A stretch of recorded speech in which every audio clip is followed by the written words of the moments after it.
Film रोशोमोन का एक बड़ा मशहूर डायलॉग है कि कहानी इंटरेस्टिंग होनी चाहिए, दिलचस्प होनी चाहिए, फिर इस बात से कम फ़र्क पड़ता है कि वो सच है या झूठ। तो ऐसी एक दिलचस्प कहानी लेकर मैं, निखिल और मेरे साथ दर्पण ललन टॉप के न्यूज़ रूम से आपके सामने पेश हैं। और हम बात करने वाले हैं एक ऐसे इंजीनियर, ऐसे महान वैज्ञानिक के बारे में जिसका नाम अब बहुत पॉपुलर है, लेकिन बीच में वो नेपथ्य में चला गया था, टेस्ला। अब टेस्ला जब हम सुनते हैं तो हमारे दिमाग में पहले एलन मस्क की छवि आती है, जो काफ़ी चर्चित हैं एज अ CEO।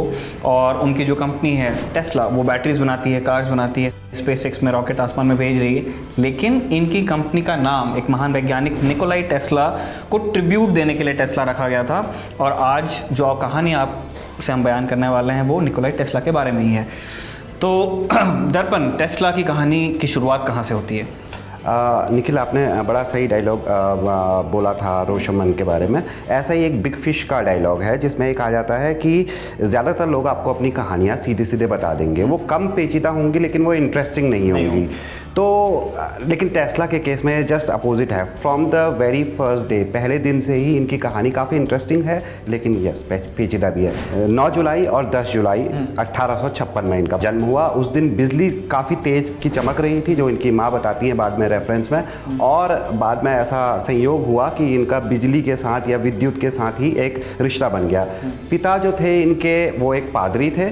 और उस वक्त जैसे इन दिनों इंजीनियरिंग या डॉक्टर बनाना चाहता है हर कोई अपने लड़के लड़कियों को, उस वक्त ये बनाना चाह रहे थे, या तो पादरी बन सकते थे या सैनिक बन सकते थे। तो इनके पिता भी वही चाहते थे, लंबे लंबे वर्सेस जो बाइबल के थे वो रटवाते थे। लेकिन ये इंजीनियर बनना चाहते थे बचपन से ही। तो इन्होंने अपने पिताजी से कई बार रिक्वेस्ट की, लेकिन पिताजी नहीं माने। फिर क्या हुआ कि एक बार इनको हैजा हो गया, कोलेरा हो गया, तो बचने की उम्मीद बहुत कम थी। तो इन्होंने अपने पिताजी से कहा कि मैं सही हो जाऊंगा अगर आप मुझे इंजीनियरिंग कॉलेज भेजोगे। तो इनके पिताजी ने कहा कि मैं तुम्हें दुनिया के सबसे अच्छे इंजीनियरिंग कॉलेज भेजूंगा, तुम सही तो हो जाओ। अच्छा। जो कि हर इमोशनल पिता करेगा या हर पिता करेगा। और फॉर्चुनेटली ये सही हो गए। इनके पिताजी ने इनको इंजीनियरिंग कॉलेज भेजा और उसके बाद आगे मतलब इंजीनियरिंग से इनका इस तरीके से जुड़ा हुआ। अच्छा, तो 9 और 10 वाली बात वहाँ से आती है कि निकोलाई 12 बजे पैदा हुए थे जी, 12 बजे। तो अब उसको तय करना बड़ा मुश्किल है कि वो इधर है कि उधर है, क्योंकि कुछ सेकंड का फ़र्क पड़ा होगा। तो दर्पण, एक क्रोएशियन इंजीनियर अमेरिका कैसे पहुँच जाता है? क्योंकि निकोलाई को सबसे ज़्यादा किसी चीज़ के लिए याद किया जाता है तो उनके इनोवेशंस के अलावा जो एडिसन से उनकी दुश्मनी होती है, और वो एडिसन तो अमेरिका में है, तो ये क्रोएशियन अमेरिका कैसे पहुँच गया? देखिए, उस वक्त भी अपने आप को प्रूव करने के लिए, अपने आप को सिद्ध करने के लिए हर एक का एक ड्रीम होता था। ड्रीम नहीं भी होता था तो अपनी चीज़ें, अपने आविष्कारों को मैं मुहर लगाने के लिए अमेरिका जाना ही लास्ट रिजॉर्ट होता था। अच्छा। कैसे पहुंचा ये लंबी कहानी है, जाना तो चाहता ही था। फर्स्ट ईयर में काफ़ी मेहनत की इन्होंने, कोई भी क्लास मिस नहीं की, 12-12, 14-14 घंटे स्टडी की। जितने सब्जेक्ट में पास होना ज़रूरी होता है उससे दुगने सब्जेक्ट मैं ये पास हुआ। सेकेंड ईयर में इनके अपने किसी चीज़ को लेके अपने प्रोफेसर के साथ झगड़ा हुआ, तो अपने आप को सही प्रूव करने के लिए 18-19 घंटे अपने लैब में लगे रहता था। लेकिन धीरे धीरे फिर इनको जुए की आदत पड़ गई। अच्छा। जुए की आदत पड़ गई, हार गए। थर्ड ईयर में आते आते तक ये जुए की आदत इनकी नहीं छूटी। फिर क्या हुआ कि इन्होंने जीतना शुरू कर दिया, जुए में जीतना शुरू कर दिया। ये थर्ड ईयर फाइनल, मतलब जब धीरे धीरे फाइनल की ओर को जा रहे थे, तो जो भी इनको पैसे मिला करते थे, घर से पैसे मिला करते थे, स्कॉलरशिप मिला करती थी इनको, वो सब पैसे वापस चुकाए इन्होंने। और अंत में जाके जब एग्ज़ाम का टाइम आ गया, पैसे तो वापस आ गए और इन्होंने जुआ खेलना भी छोड़ दिया। मतलब एक इनलाइटन हो गए कि भाई नहीं, अब ये मेरी लिमिट है, मैं वापस आ गया हूँ, मेरे को आ गया सब कुछ। लेकिन समय वापस नहीं आया और ड्रॉप हुआ। पहले तो थर्ड ईयर ड्रॉप हुआ, उसके बाद फिर इन्होंने स्कूल ड्रॉप कर दिया। स्कूल से घर वापस नहीं जा सकते थे, तो वहाँ पे मरने की खबरें भी आ गई कि इनकी मृत्यु हो गई है। घर वालों को ये लगा, क्योंकि इनको भागना पड़ा, एस्केप करना पड़ा। तो ड्रॉप आउट होने के बाद छोटे मोटे जॉब किए इन्होंने। उसके बाद फिलॉसफी के क्लासेस भी लिए हैं इन्होंने, लेकिन वो क्लासेस रिटर्न में या इनके रेज्यूमे में इसलिए नहीं जुड़ सके क्योंकि आप क्लासेस तो ले सकते हो, लेकिन ऑफिशियली आपको कोई डिग्री या डिप्लोमा नहीं मिल सकता, क्योंकि आपकी उससे पहले की पढ़ाई नहीं है। अच्छा। तो ये सब किया इन्होंने। फिर उसके बाद इनके जहाँ पे जॉब करते थे बुडापेस्ट में, तो वहाँ पे इनके जो बॉस थे उन्होंने इनको एक लेटर दिया, लेटर ऑफ रेफरेंस, और कहा कि इसको लेके जाओ, आप अमेरिका जाओ और अमेरिका में आप एडिसन से मिलना। तो ये एडिसन के पास गए। एडिसन के पास इन्होंने बोला कि मतलब वो जाने की भी अपनी एक घटना है, जैसे कि हम डिस्कस कर रहे थे कि मतलब जिस उस वक्त फ़्लाइट से नहीं, उस वक्त ज़्यादातर यात्राएं जो होती थी वो जहाज़ के थ्रू, जो पानी का जहाज़ होता है, समुद्री यात्राएं होती थी। तो समुद्र, इनका जो जहाज़ था वो भी डूबते डूबते बचा कई बार। और जब ये वहाँ पे उतरे न्यूयॉर्क में, वहाँ पे भी भगदड़ मच गई थी, वहाँ से भी मरते मरते बचे। अंतिम मतलब लास्ट में जब ये वहाँ धरती पर उतरे तो इनके पास 4 सेंट थे और एक लेटर ऑफ रेफरेंस था, वही जो इनको एडिसन को दिखाने के लिए इनको दिया गया था। तो एडिसन को लेके गए, ये लेटर लेके गए, वहाँ पे इन्होंने लेटर दिखाया। उस लेटर में बड़ी मज़ेदार बात लिखी गई थी, इनके बॉस ने जो लिखी थी कि एडिसन, मैं दुनिया में 2 लोगों को जानता हूँ, 2 महान लोगों को जानता हूँ, 2 इंटेलेक्चुअल लोग, जीनियस लोगों को जानता हूँ, जिनमें से एक तुम हो और एक तुम्हारे सामने खड़ा है। वो कॉमन फ्रेंड था दरअसल जो जिसने लेटर दिया था। ये बड़ा कम होता है कि एक बिल्कुल एंट्री लेवल कर्मचारी और किसी कंपनी के सीईओ कह सकते हैं एडिसन को आज की भाषा में, क्योंकि एडिसन एक महान आविष्कारक भी थे और एक बहुत दिमागदार बिजनेसमैन भी थे, बड़े श्रूड तरीके से अपना बिजनेस चलाते थे। और इनकी पहली मुलाकात को लेकर काफ़ी कुछ कहा जाता है कि इन्हें कोई टास्क दिया था कि आपको एक जहाज़ का डायनामो सही करना होगा और अगर आप वो कर पाए तो मैं आपको नौकरी पे रख लूँगा। खैर, एडिसन के यहाँ नौकरी करने जाते हैं टेस्ला और बाद में उन्हीं के कॉम्पिटिटर हो जाते हैं। इसके पीछे वजह होती है कि जिस तरह से दोनों लोग इलेक्ट्रिसिटी का डिस्ट्रीब्यूशन चाहते हैं न्यूयॉर्क और अमेरिका में। तो एडिसन पक्षधर थे डीसी के और टेस्ला थे एसी के। अब ये डीसी और एसी का क्या खेला है वो बताइए। जैसे घर में 2 तरीके के मतलब हमारे लोग होते हैं। एक तो संस्कारी होते हैं, तो संस्कारी जो होते हैं घर का काम बड़े अच्छी तरीके से करते हैं, घर में बड़ी वाहवाही पाते हैं, लेकिन उनकी पूछ दूर दूर तक नहीं होती, उनके कॉन्टेक्ट्स भी दूर दूर तक नहीं होते हैं। तो संस्कारी जो है बंदा, उसको आप डीसी कह सकते हो। घर के काम बहुत ज़्यादा दूर नहीं जाता है, घर से बहुत ज़्यादा दूर नहीं जाता, लेकिन घर के हर एपरेटस में, मोस्टली एपरेटस में काम होता है। तो और जो एसी है वो घर से ज़्यादा दूर जाता है, लेकिन वो मतलब एक खतरनाक सा है, जैसे कि घर के ज़्यादा काम नहीं आता है लेकिन वो इतना खतरनाक होता है कि उसकी ख्याति दूर दूर तक के पहुँचती है, दूर दूर तक होती है। तो डीसी के साथ क्या था, डीसी ऑलमोस्ट घर के हर एपरेटस चला सकती थी उस वक्त, लाइट में यूज़ हो सकती थी, लेकिन वो आधे मील से ज़्यादा दूर नहीं जा सकती थी।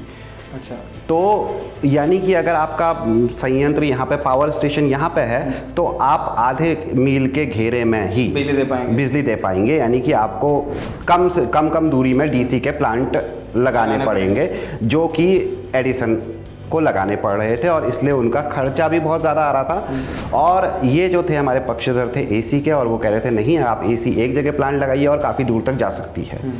ये एसी डीसी वाली दुश्मनी बड़ी दिलचस्प है। टेस्ला दरअसल खुद एडिसन से अलग होकर एक दूसरी कंपनी खोलने से पहले उन्होंने ये प्रपोजल एडिसन को ही दिया था कि आप डीसी छोड़ दीजिए, आप अगर एसी से काम करेंगे तो आपकी कंपनी बहुत कमाएगी और फ्यूचर एसी है। लेकिन एडिसन बहुत ज़्यादा कन्विंस नहीं थे, उनके बीच में रार हो गई तो फिर उनको निकलना पड़ा। और ये भी हुआ टेस्ला की ज़िंदगी में कि जिसके भरोसे न्यूयॉर्क आए, जिसके यहाँ काम किया और बाद में जिसके कॉम्पिटिटर हुए, जब उसकी कंपनी से निकाले गए तो एडिसन के जो कॉन्ट्रैक्टर्स होते थे जो न्यूयॉर्क में खुदाई करते थे उस केबल को बिछाने के लिए, टेस्ला को उनके लिए गेती फावड़ा लेकर मिट्टी वगैरह उठानी पड़ी। ख़राब दिन आए। लेकिन फिर टेस्ला की ज़िंदगी चेंज होती है जब वो मिलते हैं जॉर्ज वेस्टिंगहाउस से। तब क्या हुआ? जब वहाँ से निकाल दिए गए थे या निकल गए थे, उसके बाद मिलने से पहले हाँ, अल्फ्रेड ब्राउन के साथ मिलकर एक दूसरा स्टार्टअप खोला, उसका नाम था टेस्ला इलेक्ट्रिक कंपनी। और 1887 यानी कि 1887 में एसी से चलने वाला मोटर बनाया इन्होंने। ये मोटर भी टेस्ला के अन्य आविष्कारों की तरह अपने समय से काफ़ी आगे का था। अब समय से आगे का था तो उस वक्त इसको रिकॉग्नाइजेशन मिलना मुश्किल था। लेकिन इस बार आविष्कार जो था मार्केट में बस क्रिएट करने में सफल रहा, और जॉर्ज वेस्टिंगहाउस जिनका आप नाम कह रहे हो, उनसे सेकंड राउंड की फंडिंग कहा जा सकता है उसी में मिली। उसके बाद शुरू हुआ वॉर ऑफ करंट, जो ACDC का वॉर है वो यहाँ से शुरू हुआ। और इलेक्ट्रिक मोटर का आपने नाम लिया, मैं बहुत इंपॉर्टेंट चीज़ भूल गया था। दरअसल जब बिजली का आविष्कार तो नहीं कह सकते, खोज कहेंगे उसे, और जब इंसान ने उसे अपने लिए इस्तेमाल करने की सोची तो ज़्यादातर उससे यही हम सोच पा रहे थे कि इससे रोशनी हो सकती है। तो जो गैस बल्ब्स थे उसकी जगह पे बिजली के बल्ब आए, लेकिन बिजली से किसी ने काम करने के बारे में नहीं सोचा था, बिजली से किसी ने फैक्ट्रियां चलाने के बारे में नहीं सोचा था। ये आइडिया टेस्ला के दिमाग में आया था कि अगर आप मोटर घुमा लें तो मोटर के फिर वो जो टर्निंग मोशन है आप उसको किसी भी चीज़ में रिप्रोड्यूस कर सकते हैं जी। तो टेस्ला ने एक तरह से क्या कही है कि खेल के नियम बदल दिए कि बिल्कुल खेल के नियम बदल दिए उन्होंने, मतलब कि एक एनर्जी को दूसरी एनर्जी में ट्रांसफॉर्म करना जिसे कह सकते हो, तरीका ढूंढ लिया था। तो वॉर ऑफ करंट फिर शुरू हुआ और उसके बाद क्योंकि दिल में कहीं ना कहीं एडिसन भी ये जानते थे कि टेस्ला का जो आविष्कार है एसी, उसे अभी सेटल होने में थोड़ा सा टाइम है, लेकिन भविष्य वही है। तो एडिसन बहुत आप ये कहे कि नर्वस हो गए थे और एडिसन ने एक बहुत बुरा कैंपेन शुरू किया था टेस्ला को मलाइन करने के लिए। उसके बारे में बड़ी मज़ेदार बात है, कन्विक्टेड मर्डरर थे विलियम कैमलर, वो पहले इंसान है जिनको इलेक्ट्रिक चेयर में मृत्युदंड दिया गया। और ये कहानी बड़ी इंटरेस्टिंग है, मैं बताना चाहूँगा। दरअसल साउथ वेस्ट नाम के एक डेंटिस्ट थे, जब उनको एसी के बारे में पता चला, एसी करंट के बारे में, तो वो नए नए प्रयोग करने लग गए थे। मतलब कभी अपने जो उनके वहाँ पे जो आते थे चेकअप कराने के लिए, कभी उनके ऊपर प्रयोग करते थे कि क्या पता इससे दांत का रोग सही हो सकता है या नहीं हो सकता है, क्या क्या इसके अनुप्रयोग हैं बिजली चलाने के अलावा। तो उसी क्रम में उन्होंने एडिसन को लेटर लिखा कि क्या ये जो बिजली एसी है, क्या ये किसी को मारने के लिए या फिर death penalty, specifically death penalty देने के लिए उपयोग में आ सकती है। एडिसन हमें फिर से रिकॉल कराना चाहूँगा, एडिसन डीसी के हाँ, लेकिन उनसे ये पूछा गया कि, और क्यों पूछा गया, क्योंकि एडिसन उस वक्त बड़े रिकॉग्नाइज थे। अगर वो हाँ कहते तो ये एक प्रकार का मतलब यस हो जाता, वो एक मुहर सी जाती। तो पहली बार जब लेटर लिखा इन्होंने साउथ वेस्ट ने, तो एडिसन ने सिरे से नकार दिया। उन्होंने कहा कि एसी करंट से किसी को मृत्युदंड देना तो छोड़िए, मैं किसी मृत्युदंड के ही, कैपिटल पनिशमेंट के ही खिलाफ हूँ। लेकिन साउथ वेस्ट को लगा कहीं ना कहीं सबकॉन्शियस में कि ये एसी की बात हो रही है और ये एसी के खिलाफ हैं, तो क्या पता एक बार फिर से लेटर लिख के देखता हूँ। तो अगली बार जब लेटर लिख के भेजा उन्होंने कि क्या एसी में एक बंदे को मृत्युदंड के रूप में एसी का उपयोग किया जा सकता है, नहीं किया जा सकता, तो उनका जवाब आया, एडिसन का जवाब आया, इस सब के लिए वेस्टिंग हाउस द्वारा निर्मित अल्टरनेटिंग मशीन सबसे उपयुक्त होगी, ये उनका कथन था। और उसके बाद ये जवाब बावजूद इसके था कि वेस्टिंग हाउस एडिसन का सबसे बड़ा राइवल था, या ये कहा जा सकता है कि ये जवाब इसी की वजह से था क्योंकि वेस्टिंग हाउस एडिसन हाँ, क्योंकि अमेरिका और दुनिया भर में जो गीक्स हैं वो काफ़ी बोल रहे हैं इस बात पे कि एडिसन सही थे या टेस्ला सही थे। और कम से कम इस मामले में उनका कहना यही है कि एडिसन ने जानबूझ के अल्टरनेटिंग करंट के बारे में कहा था कि अगर दुनिया अल्टरनेटिंग करंट से किसी इंसान की मौत होते हुए देखती है तो वो अल्टरनेटिंग करंट से फिर डरने लगेंगे, जिसके प्रोपोनेंट टेस्ला थे। तो अगर वो उससे डरते हैं तो जाएंगे कहाँ, डीसी, जो कि एडिसन चला रहे थे। खैर, तो उस आदमी की बड़ी पेनफुल डेथ हुई, वेस्टिंग हाउस को काफ़ी नुकसान हुआ, जिसको कहते हैं बैड प्रेस उन्हें काफ़ी मिली। और इसके बाद फिर करंट वॉर्स कहाँ गई? देखिए, ये पेनफुल डेथ, पहले तो उसको 17 सेकंड तक करंट लगाया गया और मतलब जो चैम्बर जहाँ पे मतलब जो रूम था वो पूरा बदबू से भर गया, जलने की बदबू से मर गया, वो तड़पा, लेकिन वो फिर भी मृत नहीं हुआ।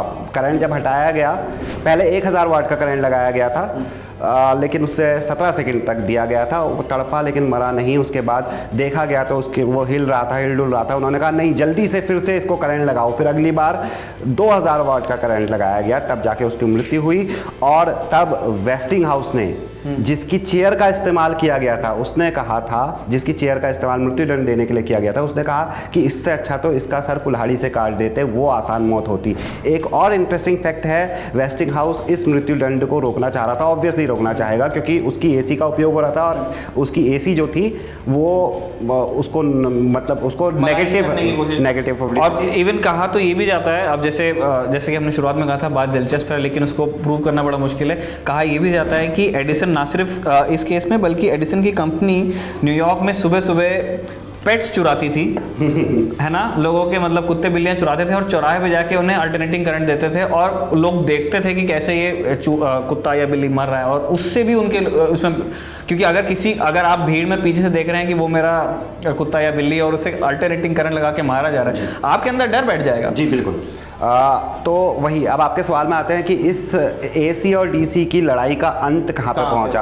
अगर इन सब कहानियों को सुन के यही लगता है कि अंततः एसी हार गई होगी और डीसी का वर्चस्व हो गया होगा। लेकिन हम थोड़ा सा पीछे जाएं अपने ज़माने की बात, जब हम हीटर जलाया करते थे या बिजली जलाया करते थे, तो हमसे पहले से कहा जाता था कि हीटर और बिजली मत जलाइए, खून चूस लेती है। फिर मोबाइल का उपयोग मत कीजिए क्योंकि ये आपके नर्वस सिस्टम को, जो कि काफ़ी हद तक सही भी है, लेकिन फिर भी हमको उसकी यूज़फुलनेस के मुकाबले उसके जो नेगेटिव इफेक्ट है वो बहुत कम लगे।